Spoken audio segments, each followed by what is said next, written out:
I sat in that cold Manhattan restaurant waiting 40 minutes for the man I had spent 7 years building into a tech mogul. He thought discarding me for his pregnant mistress was his victory lap. But as I sip wine on my porch today, I know the real show was never our divorce. It was the moment his best man stepped up to the microphone at his wedding and burned his entire fake world to the ground. My name is Elena, and I had learned to measure the decay of my marriage in 40-minute increments. That was exactly how long Marcus kept me waiting at Le Bernardin for what was supposed to be our civilized farewell dinner. The maitre d' hovered nearby, radiating a polite sort of pity that made my skin crawl, but I just stared at the empty crystal glass in front of me, listening to the clinking silverware of the Manhattan elite. 7 years of building Nexus from a garage startup into a billion-dollar empire, and I was relegated to a pity reservation at a table near the kitchen while my husband finished up with his mistress. When Marcus finally breezed in, the air pressure in the room seemed to drop. He was wearing a charcoal Armani suit that cost more than my father's car, a visual scream of the success I had engineered for him from the shadows. He did not apologize. He did not even look at me. His eyes were glued to his phone, fingers flying across the screen, a smirk playing on his lips that I knew was reserved for Tiffany. She was his 24-year-old executive assistant, a girl who thought equity was a horse riding term, and apparently, the love of his life. He finally sat down, tossing his phone onto the white tablecloth with a clatter. "You look tired, Elena," he said, signaling for a waiter without making eye contact. "God, you are always so serious. It is draining just looking at you." Tiffany and I were just looking at flower arrangements for the ceremony. It is going to be massive. The press is calling it the wedding of the century. You should see the venue, Plaza Hotel, top tier. But you would probably say it is too loud or too expensive. You never did know how to enjoy the money we made. I watched him speak, observing the way his jaw moved, wondering how I ever found him charming. He was expecting a fight. He wanted me to scream, to cry, to demand half of the company so he could crush me with his team of shark lawyers. He wanted the drama to validate his importance. He wanted to feel like a prize being fought over. "I am not fighting you for the assets. Marcus," I said, my voice steady and flat. The waiter froze while pouring the sparkling water. Marcus blinked, his smirk faltering for a fraction of a second. "Excuse me?" he asked, his thumb hovering over his phone screen. I slid the divorce papers across the table. They were already signed. "I do not want the shares. I do not want the penthouse. I do not want the alimony. I am taking my personal belongings and I am leaving New York tonight. Just sign them, and you are free." He looked at the papers, then at me, searching for the trap. When he realized there was not one, his arrogance returned tenfold. He grabbed his Mont Blanc pen and scribbled his signature with a flourish, practically vibrating with relief. He thought he had just pulled off the heist of the century. He was getting rid of the boring wife, the dead weight, and keeping the kingdom I built, all to share with a woman whose biggest contribution to the company was ordering lunch. "You are making the right choice, Elena," he said, capping his pen. "Honestly, you would not survive the legal battle anyway. Nexus is mine. It always was." I stood up. I did not scream. I did not throw wine in his face. I simply reached into my purse, pulled out the plain gold band he had given me 7 years ago when we could barely afford rent, and placed it gently on top of the signed papers. It looked pathetic sitting there against the starch-white linen, a cheap ring for a cheap marriage. "Goodbye. Marcus," I said, for a second. Just a second. A flicker of unease crossed his face. My calm was unnatural to him. It was the calm of someone who knew the building was rigged to blow but had already walked out the door. But then his phone buzzed. Tiffany. No doubt, and the moment passed. He waved a dismissive hand, already checking the message. I walked out of Le Bernardin and onto the bustling street. The Manhattan air was biting, but it felt cleaner than the air inside. I did not look back. I hailed a cab and gave the driver the address of the penthouse that was no longer my home. The city lights blurred past, indifferent and bright.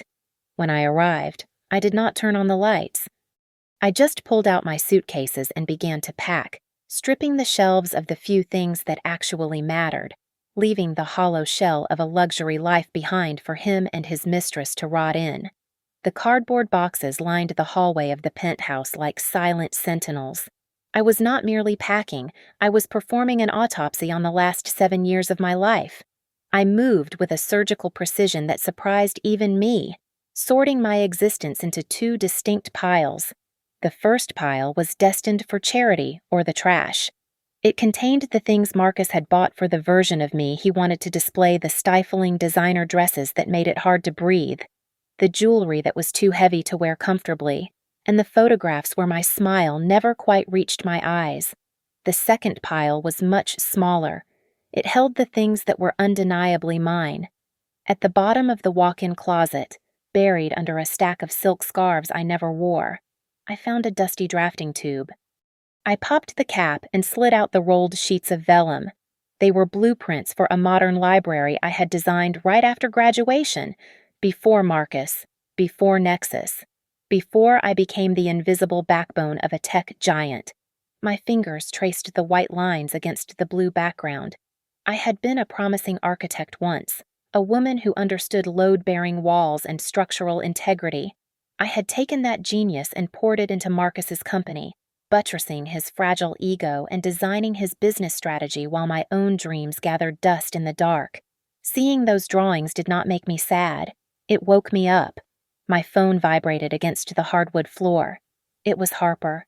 I answered on the second ring, and her voice filled the empty room, vibrating with a rage I no longer felt. She was screaming about injustice, about how she wanted to go to the press, about how she wanted to key his car. "Harper, stop," I said, my voice steady and low. She went silent, the sudden lack of noise jarring. "Elena, you sound dead." "I am not dead," I told her. "I am just done. Let him have the victory lap. He does not realize he is running on a track that I built, and I just took the supports out." The next morning, the city was gray and indifferent. The proceedings at the courthouse were efficient and devoid of emotion. We sat at a long mahogany table at 9 in the morning. Marcus did not look at me once. He spent the entire time with his phone pressed to his ear, whispering aggressively about the floral arrangements for the reception. He signed the divorce decree with the same casual dismissal one uses to sign a delivery receipt. To him, I was just an administrative task he needed to clear from his schedule before his big day. When I walked out onto the courthouse steps, the air felt lighter, but the peace was short-lived. Tiffany was waiting at the bottom of the stairs. She was leaning against a black SUV, wearing a white dress that was a little too tight, her hand resting conspicuously on the curve of her stomach. She saw me and immediately raised her left hand to brush a strand of hair from her face, flashing a diamond ring the size of a quail egg. "He is so excited about the baby," she said, her voice dripping with faux sweetness. "It is a shame things did not work out for you, Elena, but some women just are not cut out to be mothers or wives." I stopped on the step above her. In the past, her words might have felt like acid. Now, they just sounded like a script from a bad soap opera. I looked at her, really looked at her. I saw the desperation in her eyes, the need to assert dominance because deep down, she knew she was just the next host for a parasite. I did not get angry. I smiled. It was a soft, pitying smile, the kind you give to a child who is about to touch a hot stove after being warned not to. "Good luck, Tiffany," I said softly. "You have no idea what you have actually won." Her smug expression faltered. A shiver seemed to run through her, and she pulled her cardigan tighter around herself, suddenly looking very young and very unsure. I hailed a cab and gave the driver the direction for JFK International Airport. I was not retreating to some quiet corner to lick my wounds. I was going home. I walked up to the ticket counter and checked my bags for Charleston, South Carolina. Before I went through security, I took my phone out of my pocket. I scrolled to the contact named husband, which I had not bothered to change in years. I deleted it. Then, I powered the phone down, removed the back case, and slid the SIM card out. It was a tiny piece of plastic that held thousands of messages, lies, and broken promises. I walked over to a trash can near the entrance and dropped it in.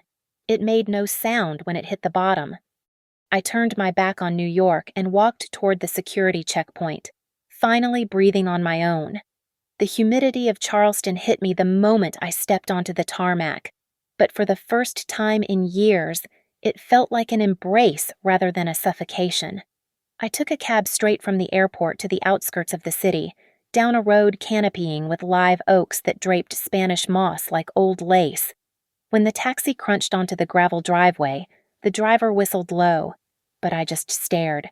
Before me stood Willow Manor. It was a sprawling estate that Marcus never knew existed. To him, I was a girl from nowhere with no family and no money. He never knew that my mother was a sterling, and that I was the sole heiress to a fortune that made his tech money look like pocket change. I had kept it hidden because I wanted to be loved for myself, not my inheritance. A naive mistake I would never make again. The manor was beautiful in a haunting, melancholic way. It had been empty since my grandmother passed, standing silent guard over the marshes. The white paint was peeling, and the gardens were overgrown, but the bones of the house were magnificent. It was sturdy, proud, and enduring everything my marriage had not been. I walked up the front steps, the wood groaning under my feet, and unlocked the heavy oak door.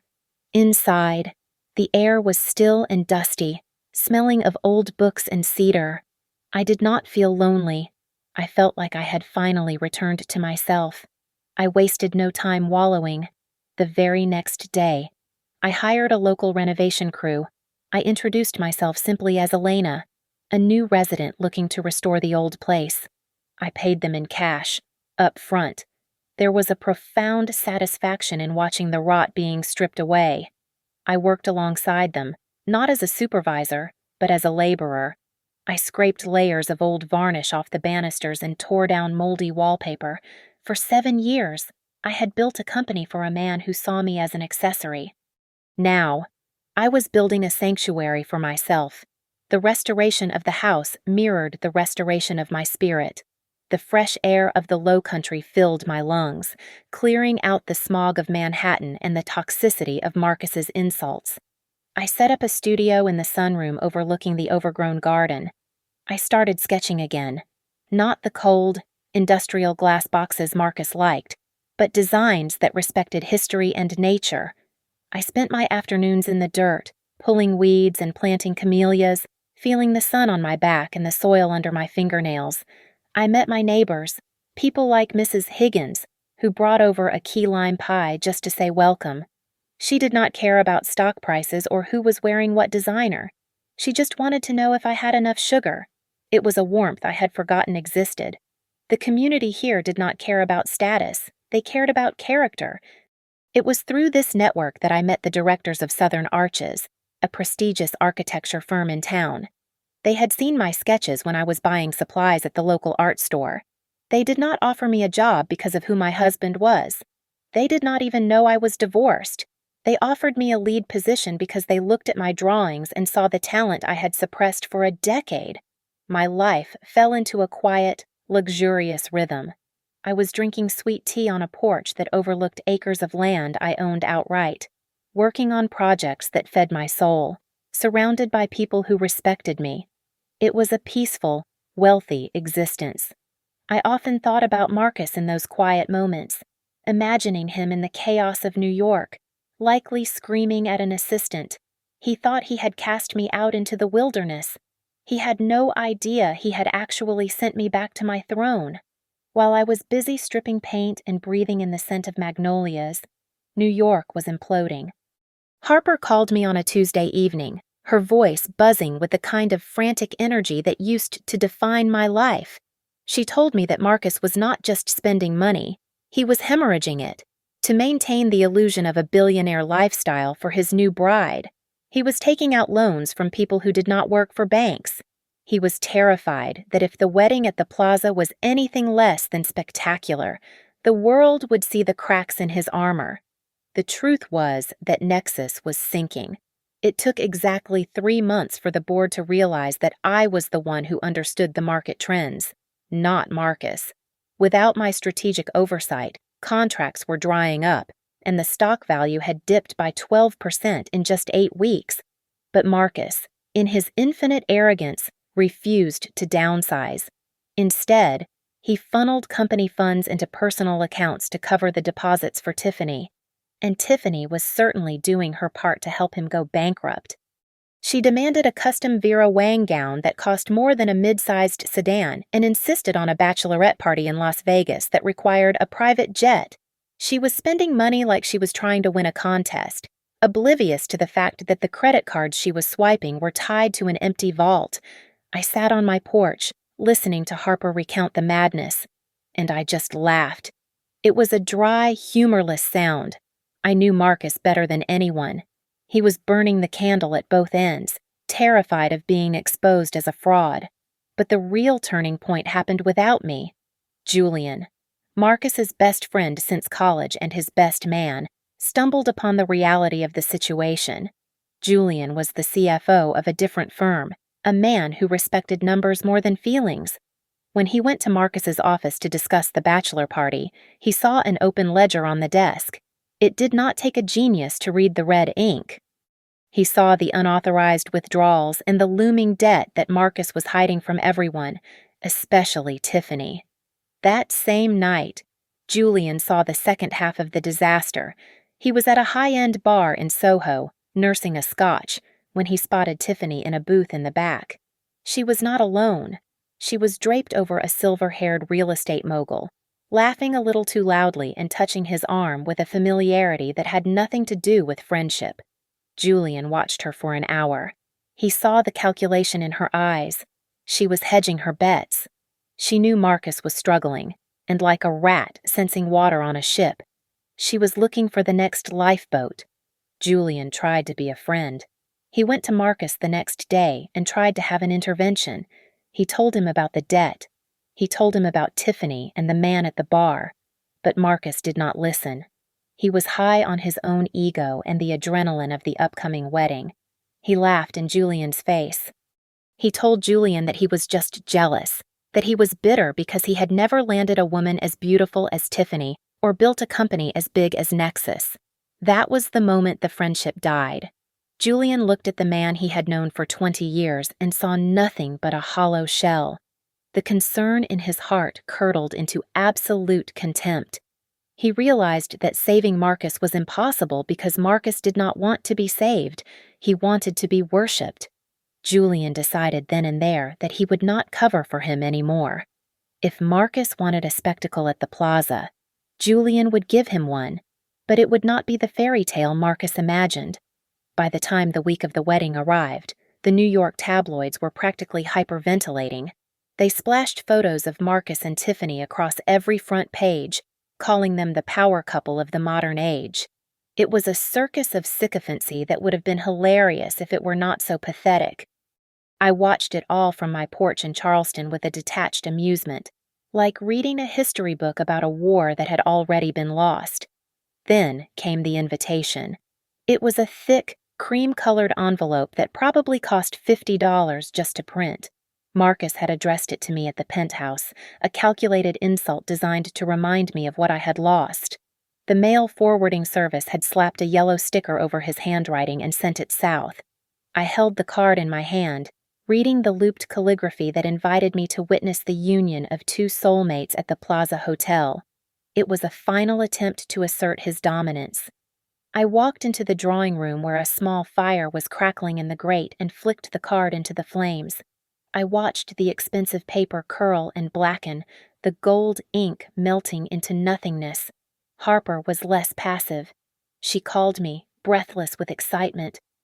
She told me she had bought a dress that was scandalous enough to annoy Tiffany, but classy enough to avoid security. She was going to the wedding. and she was going to live stream the entire train wreck directly to my iPad. She called it her duty as a best friend to document the collapse of the Roman Empire. Back in New York, the cracks were starting to show. Harper told me later that Marcus spent the morning of his wedding dodging calls from 3 different area codes. His private lenders were getting impatient. They did not care about the wedding of the century. They wanted their money. Marcus had to stand in the lobby of the plaza, grinning like a maniac for the cameras, while vibrating with the terror that a process server might jump out from behind a potted palm. He was a man drowning in debt, wearing a tuxedo that he likely had not paid for yet. Up in the bridal suite, the fairy tale was looking grim. Tiffany was treating the staff like indentured servants. She screamed at a young makeup artist until the girl was in tears, claiming that she looked too pale, too old, or too plain. She was projecting her own insecurity onto everyone in the room. She demanded champagne. But when it arrived, she threw a fit because it was not the specific vintage she had demanded, completely ignoring the fact that the hotel had likely cut off their credit limit hours ago. She was not glowing. She was radioactive. But the darkest scene played out in the suite where the groom was getting ready. Julian walked in to find Marcus pouring himself a triple shot of whiskey. Marcus was sweating through his custom shirt. When he saw Julian, he put on a mask of bravado. He started boasting, his voice loud and slurring slightly. He told Julian that this was the best day of his life because he was finally getting a son. He looked Julian in the eye and said that Tiffany was giving him an heir, a boy to inherit the Nexus legacy, something I had failed to do in 7 years. He called it a triumph of biology and destiny. Julian stood there, silent and stone-faced. In his tuxedo pocket, he felt the sharp edge of a folded document. It was a report from a private investigator he had hired a week prior. The report contained dates, medical records, and photos that proved the math simply did not add up. The baby was a lie, or at best, a biological impossibility for Marcus. Julian gripped the paper tight. He looked at the man he had once called a brother, seeing nothing but a stranger drunk on his own lies. He realized then that telling Marcus the truth in private would be a waste of breath. Marcus needed to learn the hard way. Julian released the paper, leaving it in his pocket, and simply nodded. The time for whispering was over. The grand ballroom at the Plaza Hotel was drowning in imported white peonies.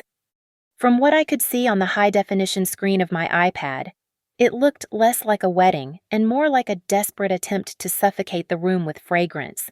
I sat on the veranda of Willow Manor, the late afternoon sun of Charleston warming the wooden floorboards beneath my bare feet. A glass of iced tea with a sprig of mint sat sweating on the table beside me. It was a surreal juxtaposition.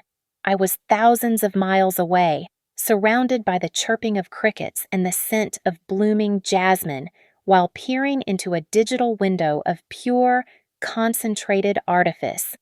Harper had positioned her phone discreetly against a floral centerpiece, giving me a perfect, slightly low-angle view of the head table. The signal was strong, and the picture was crisp. I watched the doors swing open. Marcus strode into the room with that chest-puffed strut I knew so well, the walk of a man trying to convince himself he owned the ground he stepped on. He waved to the crowd, flashing a smile that did not quite reach his panicked eyes. Tiffany clung to his arm, eyes wide and batting, playing the role of the blushing bride with a dedication that deserved an award. She looked terrified, probably wondering if the credit card for her makeup artist had actually gone through. Then came the vows. To hear Marcus talk about loyalty and Tiffany talk about eternity was almost comedic. I watched the faces of the guests in the background as the camera focus shifted. I saw eyes rolling. I saw hands covering mouths to hide whispers. Everyone in that room knew about Tiffany's history as a companion for wealthy men, and everyone knew Marcus had left a loyal wife for a trophy. The hypocrisy was so thick you could practically cut it with a knife. The guests were not there to celebrate love. They were there to see if the train would stay on the tracks. Harper, bless her chaotic heart, shifted the phone slightly to the left. She zoomed in on a table near the back, close to the kitchen doors. 3 men sat there in ill-fitting suits, not eating, not drinking. They just watched Marcus with dead, shark-like eyes. I recognized the look immediately. They were not friends from college. They were the people you go to when the banks say no. They were the vultures waiting for the carcass to stop moving. Their presence confirmed everything Harper had told me. Marcus was not just broke. He was in dangerous debt. The air in that ballroom felt recycled and stale even through the screen. It was heavy with the scent of desperate ambition and expensive perfume.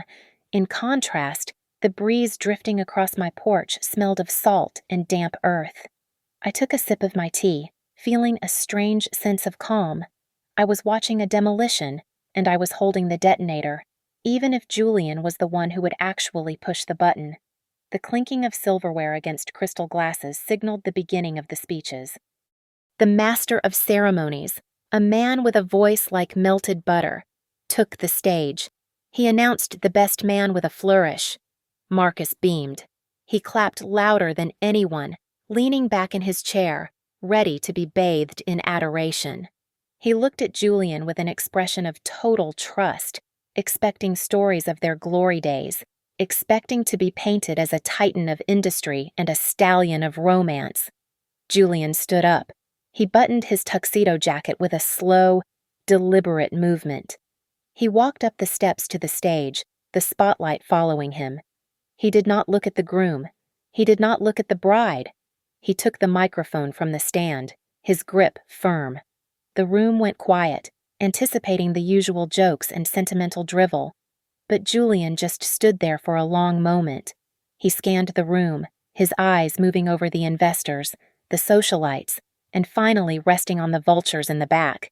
A smile touched his lips, but it was not a happy smile. It was the smile of a man who was about to pull the pin on a grenade and toss it into the center of the room. Julian's voice boomed through the speakers, crisp and terrifyingly calm. He raised his glass, but he did not look at the couple. He looked straight into the camera lens, as if acknowledging me across the miles, before turning his gaze to the stunned assembly.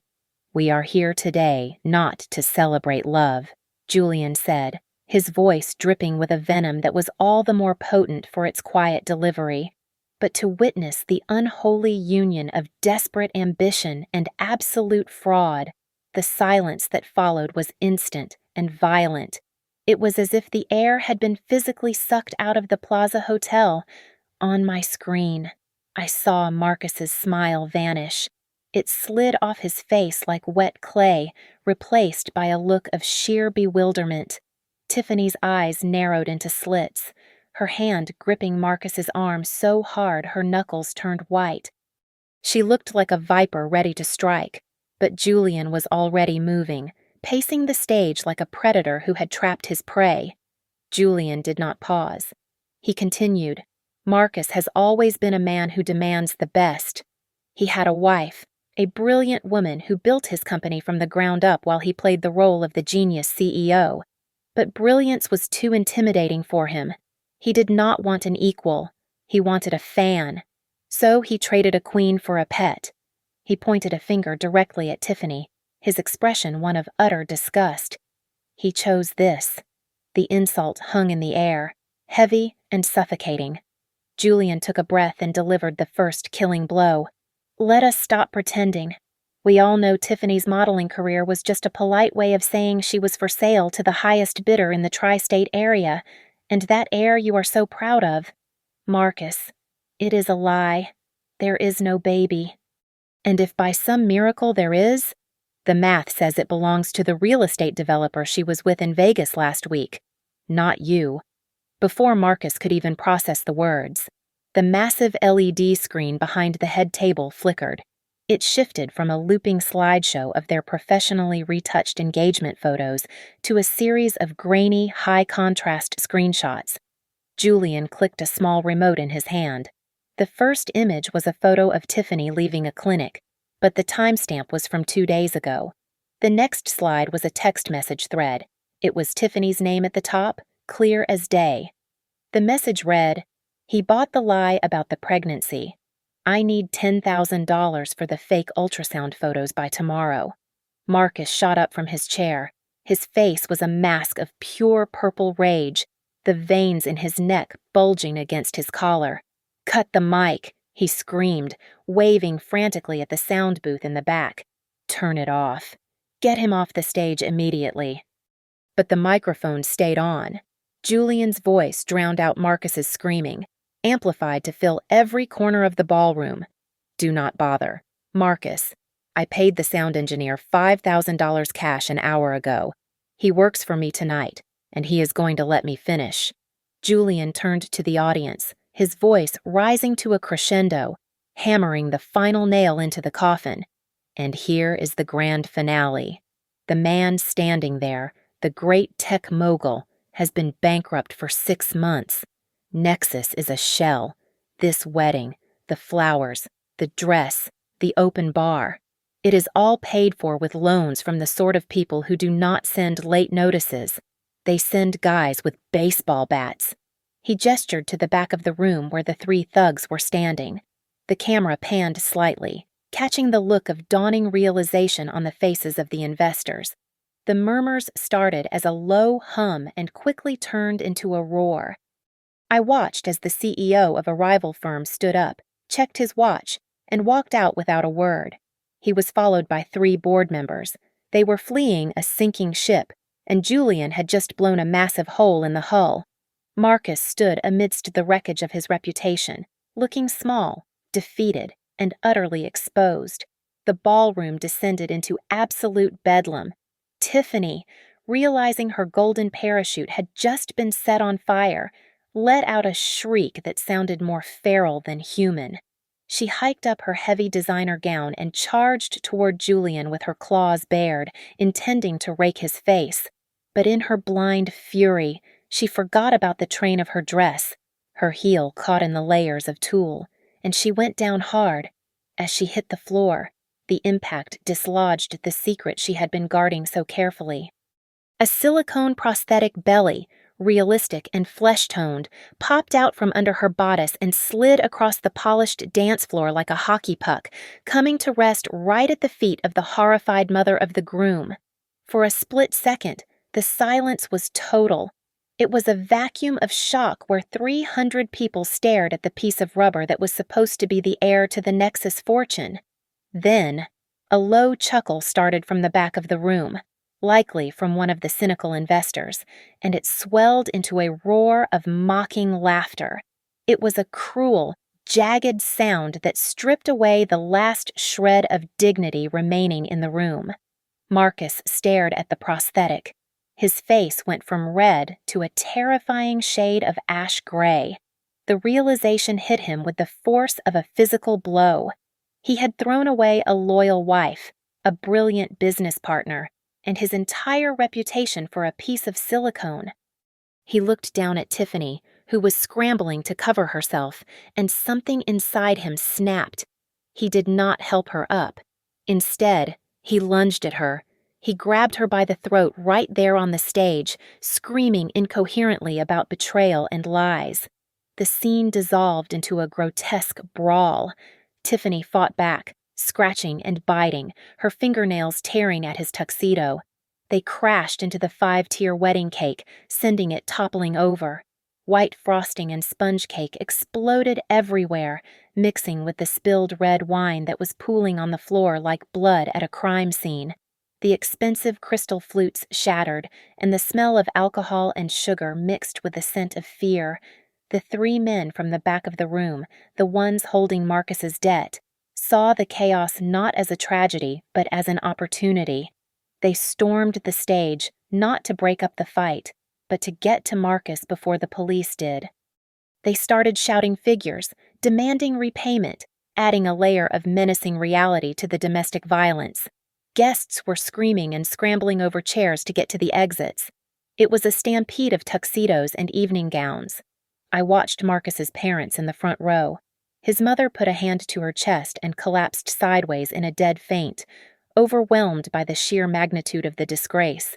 His father was too busy trying to fan her to notice that Tiffany's family, her mother and sister, who had been preening like peacocks just an hour ago, were currently sneaking out through the kitchen service doors, heads ducked low to avoid the cameras. Harper was laughing so hard that the image on my iPad was shaking violently. I could hear her gasping for breath over the audio feed. She was narrating the carnage with a vindictive glee, pointing out every ruined detail. "Look at them. Elena," she choked out between laughs. "It is not just a train wreck. It is a nuclear explosion." Then came the sirens. They cut through the noise of the brawl, wailing from the street below. Within minutes, New York's finest burst through the double doors. They did not just separate Marcus and Tiffany. They spun Marcus around and slammed him against the cake-smeared table. They were not there for the assault. I heard an officer reading him his rights, citing multiple counts of wire fraud and embezzlement. Apparently, Julian's little slideshow had been broadcast to more than just the room, or perhaps one of the investors had made a very quick phone call. Marcus was handcuffed and dragged away, his face smeared with icing and blood, screaming my name in a last, desperate plea for salvation that I had no intention of answering. As the police dragged Marcus through the lobby of the Plaza Hotel, he was not trying to hide his face. He was searching frantically through the blinding storm of camera flashes for a salvation that did not exist. He was screaming my name. "Elena!" He howled, his voice cracking with a desperation that silenced the few guests who were not already recording the spectacle. "Elena, tell them I am good for it."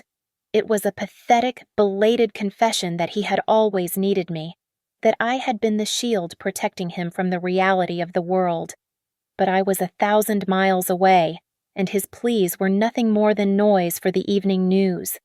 Tiffany was left behind in the ruins of the ballroom, a solitary figure amidst the wreckage of overturned tables and smashed crystal.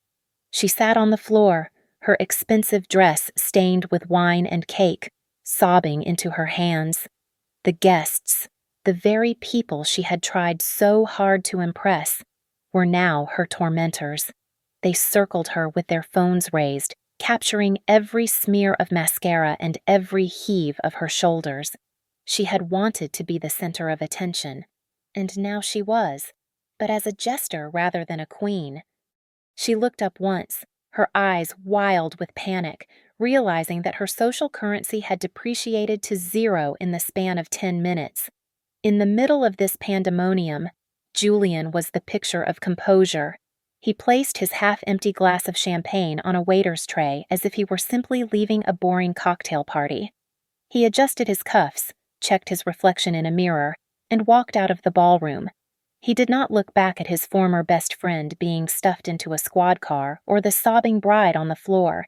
He walked out into the cool Manhattan night, having struck the match that burned down the house, without so much as a smudge of soot on his jacket. The fallout was instantaneous and digital. Within 20 minutes, the video of the prosthetic belly sliding across the dance floor had 10 million views. The hashtag describing the disaster was trending #1 globally. The stock market reacted with the ruthless speed of a guillotine. Nexus shares went into freefall, dropping 70% in after-hours trading. By the time Marcus arrived at the station for booking, the board of directors had already convened an emergency call and voted to strip him of his CEO title. The banks moved even faster than the internet. Before the sun rose the next morning, they had frozen every asset attached to Marcus's name. They seized the penthouse, the cars, and the offshore accounts. When Marcus was finally released on bail, paid for by a pitying uncle, he walked out of the precinct to find his keycard to the apartment deactivated. He was effectively homeless, standing on the sidewalk in a ruined, cake-smeared tuxedo, a king who had lost his kingdom overnight. Tiffany fared no better. The internet is a cruel historian, and within hours, her entire past was laid bare. Her escort profiles, her previous aliases, and her history of small-time cons were splashed across every gossip site. She became a pariah. No modeling agency would touch her, and no wealthy man would ever let her near his wallet again. She packed a single bag and fled the city before dawn, disappearing into the obscurity she had fought so hard to escape. On my iPad, Harper's face filled the screen, her eyes bright with the thrill of justice. "The curtain has fallen. My queen," she said softly. "You won. And you did not even have to fire a single shot." I reached out and ended the call. The screen went black, leaving me in the quiet darkness of my veranda. I waited for a surge of wicked joy or a desire to laugh, but it did not come. Instead, I felt a profound lightness in my chest. It was not happiness. Exactly. It was relief. It was the feeling of setting down a heavy stone you have been carrying for 7 years. I sat there in the silence, listening to the wind in the trees, finally understanding that the best revenge was not seeing them suffer, but realizing that their suffering no longer mattered to me at all. I stood up from the wicker chair, the iPad screen now dark in my hand. The digital window into the chaos of New York had closed, and around me, the physical world of Charleston was alive and breathing. The sun was beginning to dip below the horizon, painting the sky in violent, beautiful strokes of violet and burnt orange. It was the kind of sunset that demanded attention, the kind you could never see between the skyscrapers of Manhattan. I stepped off the porch and let my bare feet sink into the cool grass of the lawn I had restored with my own hands. The silence of the garden was not empty. It was full of peace. My phone buzzed against my palm, a short, sharp vibration that signaled the end of an era. I looked down at the screen. It was a message from Julian. He did not ask for praise or give details about the police booking. He simply wrote, "It is done. You are free. Elena, live the life you should have had 10 years ago." I stared at the words, feeling a lump rise in my throat. It was not sadness. It was gratitude. Julian had destroyed his own best friend to give me my dignity back. I typed out a simple reply. "Thank you, Julian, for everything." I knew he would understand the weight behind those 5 words. We did not need long explanations. The debt was paid, and the ledger was finally balanced. I took a deep breath, filling my lungs until they ached pleasantly. The air here was heavy with the scent of blooming magnolias and the salt spray drifting in from the Atlantic Ocean. It smelled of life. It smelled of freedom. For 7 years, I had held my breath, walking on eggshells, trying to shrink myself to fit into the small space Marcus allowed me to occupy. Now, I could expand. I could take up space. I could breathe. The melodic chime of the front gate bell drifted through the garden. I checked the time. It was the director of the City Museum Board. I had received the confirmation email just this morning. I had won the bid to redesign the city's historical wing, a multi-million-dollar project that would stand for a century. They had chosen my design not because of who I was married to, but because the plans were undeniable. I was going to build a legacy under my own name, Elena Sterling, the architect. I walked back into the house, pausing in the hallway in front of the large, gilded mirror I had found in the attic. The woman staring back at me was no longer the pale, anxious ghost who had sat at the table in Le Bernardin waiting for a man who did not care. The woman in the mirror had color in her cheeks. Her shoulders were set back. Her eyes were clear and fierce. She was strong. She was beautiful. She was entirely her own person. I walked to the kitchen island and picked up the bottle of vintage red wine I had opened earlier. I poured a fresh glass, the liquid ruby dark and rich. I walked back out to the veranda, the wooden floorboards warm under my feet. I did not raise my glass to Marcus. I did not raise it to the past or to the ruins of the life I had left behind. I raised the glass to the empty, quiet garden, to Elena. I whispered to the wind. I took a sip, the wine tasting of blackberries and victory. I turned my body around, physically shifting my stance so that my back was facing north, toward New York, toward the cold streets where Marcus was now struggling to survive, and toward the hiding place where Tiffany cowered. I would never look in that direction again. I stepped forward, walking off the porch and into the golden light of the garden, moving toward a future that was finally, beautifully, and irrevocably mine. Thank you so much for listening to my story. I would love to know where you are tuning in from, so please leave a comment down below and share your thoughts on Marcus's karma. If you enjoyed this story, please make sure to subscribe to the channel Lily Revenge Stories, hit the like button, and press that hype button to help this story reach even more people.